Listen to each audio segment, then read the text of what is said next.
মন্ত্রণালয় ও প্রাথমিক ও গণশিক্ষা মন্ত্রণালয়ের মাননীয় মন্ত্রী ডক্টর আ.ন.ম এহসানুল হক মিলন এমপি।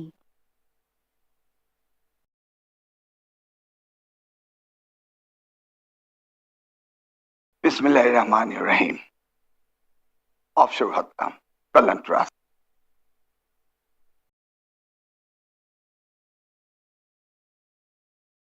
এই দিন 15 আগস্ট সে অনুষ্ঠানের মাননীয় প্রধানমন্ত্রী উপস্থিত রয়েছেন, স্বরাষ্ট্রমন্ত্রী, উপদেষ্টা, সচিব মহোদয়, সামনে রয়েছেন মন্ত্রী পরিষদ সদস্যবর্গ, সংসদ সদস্যগণ এবং আমার প্রিয় শিক্ষার্থী, শিক্ষকগণ ও সাংবাদিক ভাই ও বোনেরা।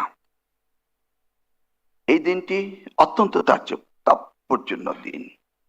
এই দিন আমাদের দেশমাতা মাননীয় প্রধানমন্ত্রী জন্মগ্রহণ করেছিলেন এবং এই দিনে আজকে আমরা এই শিক্ষকদের এই অশ্রু আমরা মুছতে যাচ্ছি মাননীয় প্রধানমন্ত্রীর নির্দেশে। এই দিনটি এমন একটি দিন যেই দিনে হাজারো কোটি টাকা খরচ করে এই দিনটিকে উদযাপন করা হতো, আর আজকে এই দিনে মাননীয় প্রধানমন্ত্রী আমাদেরকে 2100 কোটি টাকা দিয়ে আজকে সারা দেশে 70,119 জন শিক্ষককে তাদের অবসর ভাতা এবং 53,000 শিক্ষককে কল্যাণ ভাতা দিতে যাচ্ছেন। তাই জাতির ইতিহাসে এটি অত্যন্ত গুরুত্বপূর্ণ দিন। 180 দিনের হানিমুন পিরিয়ডের প্রোগ্রামে শিক্ষা মন্ত্রণালয় থেকে আরো কয়েকটি কাজ আমরা করতে পারিনি, সেই জন্য মাননীয় স্বরাষ্ট্রমন্ত্রী 31 জায়গায় 32 জায়গায় 33 করেছেন। আরো দুটি বাদ পড়েছে, একটি হচ্ছে প্রাইম মিনিস্টার্স গোল্ড কাপ, এটা আমরা শেষ করতে পারিনি। আমরা পারিনি উনার প্রিয় বিষয় কারিগরকে গুরুত্ব দিয়ে আমরা কারিগরি শিক্ষার যে ফেয়ার এবং সেখানে যা করেছি সেগুলো আমরা ওনার সময়ের অভাবে করতে পারিনি। আশা করি তিনি 180 দিনের প্রোগ্রামে এগুলিকে নিয়ে যাবে।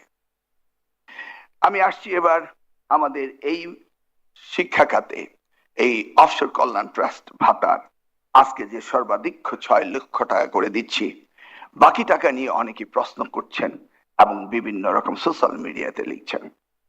ইতিমধ্যে বিগত সরকার এই প্রায় 7,000 কোটি টাকা আত্মসাৎ করেছে এই খাত থেকে, যেটা সেলিম ভুইয়া সাহেব বললেন।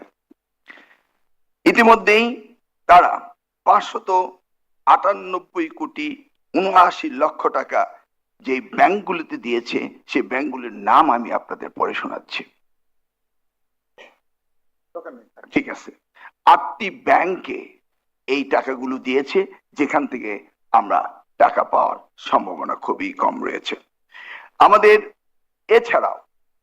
এছাড়াও সরকারি ব্যাংকে আমাদের কিছু টাকা রয়েছে, সেগুলো আমরা পেতে যাচ্ছি এবং আগামী দিনে আমাদের এই 6% এবং 4% যে অনুদান আপনারা দিচ্ছেন, মাননীয় প্রধানমন্ত্রী যে বন্ড কেনার টাকা দিয়েছেন, সেই নিয়ে টোটাল আমাদের 38,000 কোটি টাকার বন্ডের সম্পদ রয়েছে এবং এই আয় দিয়ে আমরা আজকে যে যাত্রা শুরু করলাম 1,23,000 সুবিধা কল্যাণ ট্রাস্ট এন্ড অবসর ভাতার, তারপরে আগামী বছরে আমরা ক্রমান্বয়ে আপনাদের বাকি সকল টাকা পরিশোধ করব ইনশাআল্লাহ। আমাদের স্মরণ রাখতে হবে সাবেক প্রধানমন্ত্রী দেশমাতা বেগম খালেদা জিয়া, তিনি উপলব্ধি করেছিলেন আমাদের সময় একজন শিক্ষক তার সারা জীবনের সুন্দর সময়টি শিক্ষা দিয়ে যখন বাড়ি ফিরতেন, তখন আমরা একটি ফেয়ারওয়েল দিতাম, একটি মানপত্র পড়তাম।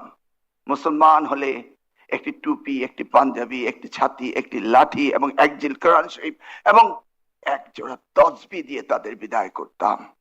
যে শিক্ষকরা জাতি গঠনে সাহায্য করেছে, তাদেরকে এভাবে বিদায় দেওয়া যায় না বলেই মাননীয় প্রধানমন্ত্রী প্রথম কল্যাণ ট্রাস্টে 14 কোটি টাকা এবং পরবর্তীতে 89 কোটি টাকা দিয়ে এই যাত্রা তিনি শুরু করেছিলেন। এই যাত্রা শিক্ষকের জন্য অনেক অনেক পাওয়া।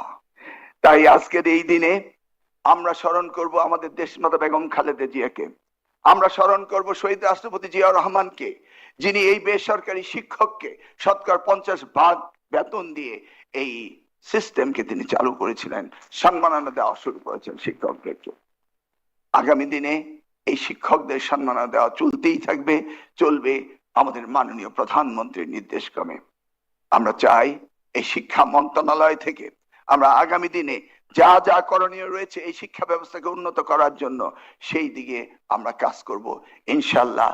এই ওয়াদা করে মাননীয় প্রধানমন্ত্রীকে আজকের এই অনুষ্ঠানে আমাদেরকে এই বিতরণ করার সুযোগ দেওয়ার জন্য এবং সারা বাংলাদেশে যে ডিভিশনাল কমিশনার, ডিসি এবং অন্যান্য শিক্ষকরা 64টি জেলায় বসে আছেন অধীর আগ্রহে, এসপি সাহেবরা অধিক আগ্রহে বসে আছেন মাননীয় প্রধানমন্ত্রী এই দিবসে শিক্ষকদের জল মোছার দিবস হিসাবে আমি ধন্যবাদ জানাই ওনাকে, ধন্যবাদ জানাই সকলকে। আসসালামু আলাইকুম। বাংলাদেশ জিন্দাবাদ।